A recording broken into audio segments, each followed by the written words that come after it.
poignant moment as the 82-year-old nephew of one of the region's fallen soldiers leads the way to remember those who were killed in one of the bloodiest battles of World War I. On the evening of June the 30th, 1916, hundreds of trenches in France were packed full of men from all corners of the country, praying that they'd live to tell the story of the Battle of the Somme. It's a battle that's been in the national psyche for such a long time, but more importantly, these are our war dead. These are men that went from our village to war, and it's such a wonderful thing to see so many local people come out to remember them. One of my earliest memories is of standing at the War Memorial with my dad, and I used to ask him about the men that were named here, and he used to try to tell me as many stories as he could, but of course as the years have gone on, you've been able to find out much more, and all the stories are incredibly fascinating. Here in Aldridge, residents of all ages have come together to mark the 100th anniversary of the battle.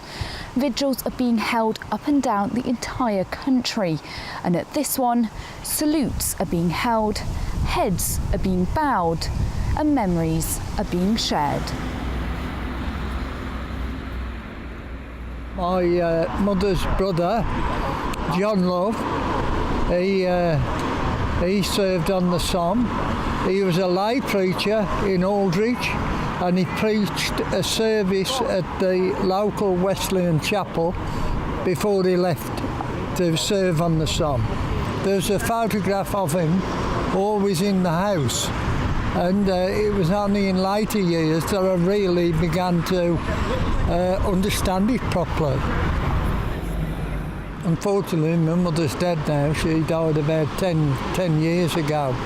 And I always regret not asking more questions. John may not have many factual stories about his uncle's time at war, but that hasn't discouraged him to forget about his sacrifice.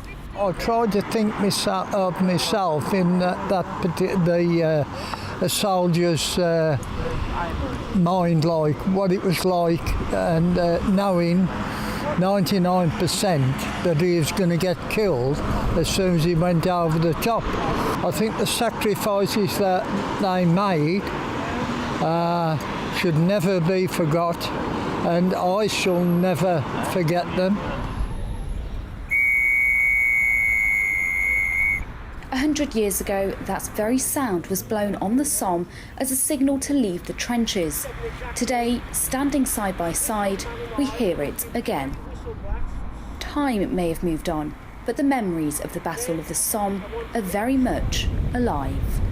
Roshni Patel for Big News in Aldridge.